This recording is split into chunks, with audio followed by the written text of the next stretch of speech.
Միքայելյան, ներողություն եմ, խոսակողի մոտ է հրավիրում Արթուր Միքայելյանը, ուժեղ Հայաստան կուսակցության ներկայացուցիչ։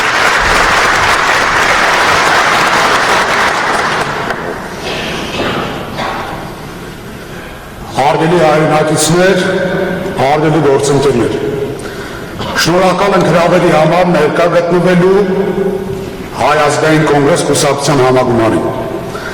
Ձեր թույլտվությամբ ելույթս կսկսեմ այս գիշեր դատարանի կողմից ապօրինաբար ընդունված հերթական որոշումից, որը հերթական անգամ ցույց տվեց, որ Հայաստանի ներկայիս իշխանությունը համակարգված կերպով ոչնչացնում է Հայաստանի ժողովրդավարական պետության լեգիտիմությունը։ Այսօր Հայաստանը կանգնած է ներքին և արտաքին լրջագույն մարտահրավերների առաջ։ Սպառնալիքների տակ է ոչ միայն Հայաստանի անվտանգությունը, այլ հայ ինքնությունը, վտանգված է մեր պատմությունը, մեր ազգային արժանապատվության և ինքնության հենասյուն հայ առաքելական սուրբ եկեղեցին։ Եվ ամենացավալին այն է, որ սա արվում է Հայաստանի Հանրապետության ներկայիս իշխանության կողմից հարևան երկրների պահանջով, ուրանալով մեր դարավոր պատմությունը, արժեզրկելով մեր ազգային դիմագիծը և թուլացնելով մեր պետության հիմքերը։ Այսօր մենք գտնվում ենք այն դահլիճում, որտեղ շուրջ 36 տարի առաջ 1990 թվականի օգոստոսի 23-ին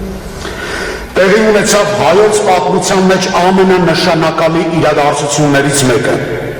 Ընդունվեց Հայաստանի Հանրապետության անկախության հռչակագիրը և դրվեց Հայաստանի Հանրապետության պետականության հիմքը։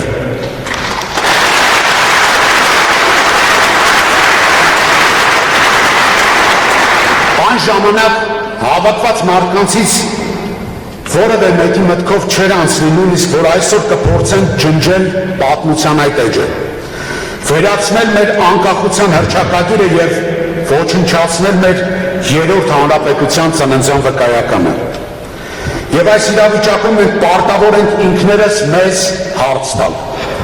Ինչն է այսօր Հայաստանի համար և հայ ժողովրդի համար ավելի կարևոր՝ մանդատների քանակը, կուսակցական մրցակցությունը, թե մեր պետականության փրկության ուժեղացումը։ Պառակտված ժողովուրդները երբեք չեն կարող ունենալ ուժեղ պետություն, սա փաստ է։ Այս տարիներին Հայաստանի ամենածանր հարվածներից մեկն էլ հենց եղել է ներքին պառակտումը։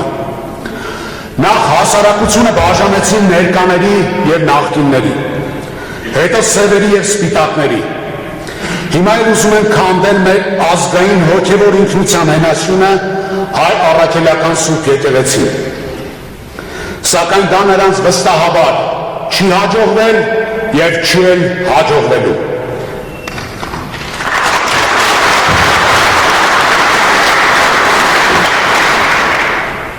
Սույն թվականի հունիսի 7-ին Հայաստանում տեղի են ունենալու խորհրդարանական ընտրություններ։ Ընդամենը 85 օրից պարզ է դառնալու ոչ թե այն, թե որ ուժը քանի մանդատ կունենա, այլ շարունակելու ենք ապրել մենք պառակտված, ազգային ինքնությունից հեռացող իրականության մեջ, թե վերակառուցելու ենք մեր հայրենիքը։ Կոնսոլիդացիայի մասին առաջին նախագահի խոսքերը մենք ընդունում ենք ոչ թե որպես մարտավարական խնդիր, այլ ռազմավարական հրամայական,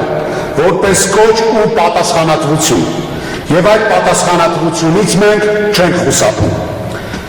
Մենք ապրում ենք մի ժամանակ, երբ Հայաստանը կանգնած է ճակատագրական ընտրության առջև,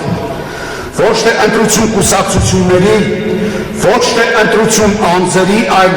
ընտրություն ուղղությունների միջև։ Կկարողանա մեր պետությունը հաստատուն կանգնել սեփական ոտքերի վրա, թե կշարունակի թուլանալ մեր քաղաքական բևեռացման ու մասնակցության ծանր բեռի տակ։ Ուժեղ Հայաստան կուսակցությունը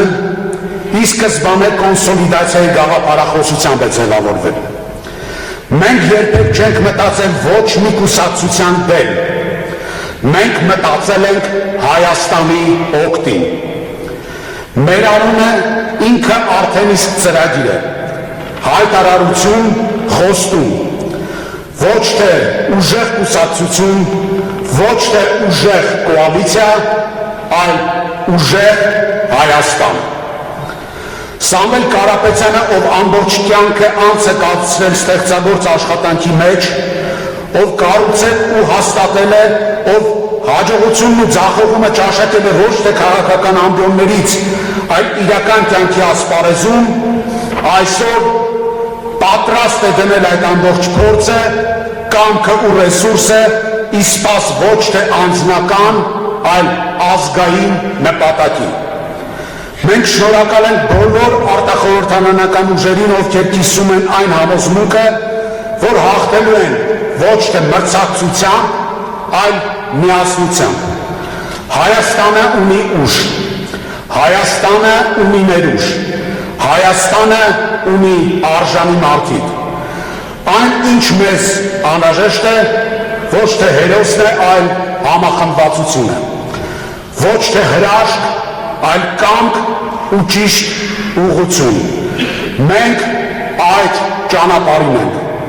եւ այդ ճանապարհը կրկնակի ամուր կլինի, երբ մենք այն անցնենք միասին։